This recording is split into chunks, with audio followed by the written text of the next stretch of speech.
Cecilia Schelingova was born on the 24th of December 1916 in Kriva, in Orava, the mountainous region of northeastern Slovakia.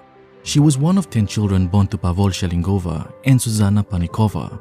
From an early age, the children acquired a sense of responsibility and of sacrifice from their parents, and above all, a deep and practical faith. Cecilia attended the local elementary school from 1922 to 1930. In 1929, the Congregation of the Sisters of Charity of the Holy Cross arrived at Cecilia's parish, and the presence of the order helped her to see that God was calling her to religious life. She was particularly impressed by the sisters' unconditional love and disciplined lifestyle.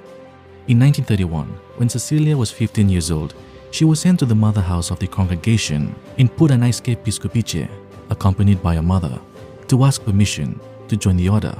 However, before her entry into the novitiate in 1936, she was sent to nursing school and then took a specialized course in radiology. On January 30th, 1937, she made her first vows and received the name Zdenka. Now, Sister Zdenka was remembered by her sisters as a person who lived continually in God's presence, both in prayer and work. She once wrote, "I want to do God's will without paying attention to myself, my comfort, or my rest." She demonstrated love and compassion to everyone and was always ready to serve especially sick hospital patients. Her first nursing experience was in the hospital in Humene, near Ukraine. In 1942, she was transferred to the hospital in Bratislava, where she continued work in the radiology department. In 1948, while Sister Zdenka was in Bratislava, the communist regime began. As a result, until 1953, the Catholic Church was deprived of all rights and the members persecuted. During this period, prisoners were sent to the hospital to receive care, and even priests were among them. One day, Sister Zdenka understood that one of the priests accused of being a Vatican spy and of betrayal was going to be shifted to Siberia, where death would be awaiting, and so she acted at the risk of her own life. She slipped sleeping pills into the guard's tea, allowing the priest to escape.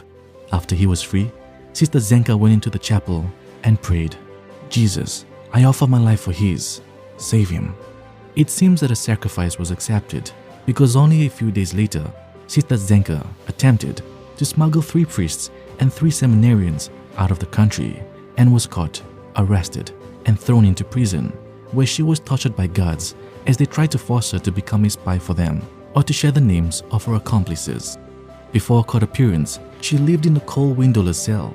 She was interrogated and suffered many humiliations, including being brutally tortured by the police. She finally received a sentence of 12 years in prison and 10 years of civil rights deprivation. The torture that she underwent left her body mutilated, and her right breast was torn apart from the continual kicks by the police, and breast cancer soon set in as a result. She was soon admitted into a prison ward of the Prague Hospital in 1954, where the tumor was amputated without anesthesia. And yet, with all this suffering, Sister Zdenka clung to hope.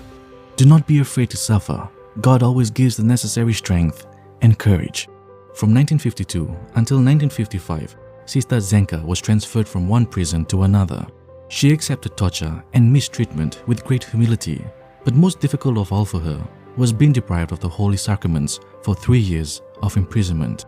Now it soon became clear that her health was declining rapidly. Rather than allow her to die in prison and seem a martyr to the people, officials released her. But Sister Zdenka's suffering didn't end when she left prison. She had already learned that her fellow sisters saw her attempts to save the lives of priests as acts of disobedience. The sisters had been ordered not to resist, and Sister Zdenka had been slandered as a renegade.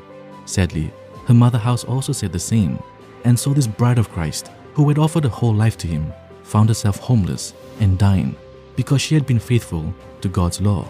But finally, Sister Zdenka found a home with a friend named Apollonia. Now, Sister Zdenka would immerse herself in prayer every day. Once, her friend Apollonia found her in deep prayer. When asked who was it that she was praying for, Sister Zdenka replied, "Well, firstly, I am praying for those who had tortured and humiliated me. I am praying that God would soften their hearts to stop them from repeating of what they have done to me." Only a week later, on the 31st of July, 1955, she was taken to the hospital where she died after receiving the sacraments. Just before she died, she looked to her friend Apollonia and said, "Forgiveness is the greatest thing in life. She died at the age of 38 and is remembered as a true martyr of the faith. Sister Zdenka was later pardoned by authorities and declared a martyr by the church. But this martyrdom was only possible because of her willingness to make small sacrifices and be obedient in small things. Blessed Zdenka Schelingova, pray for us.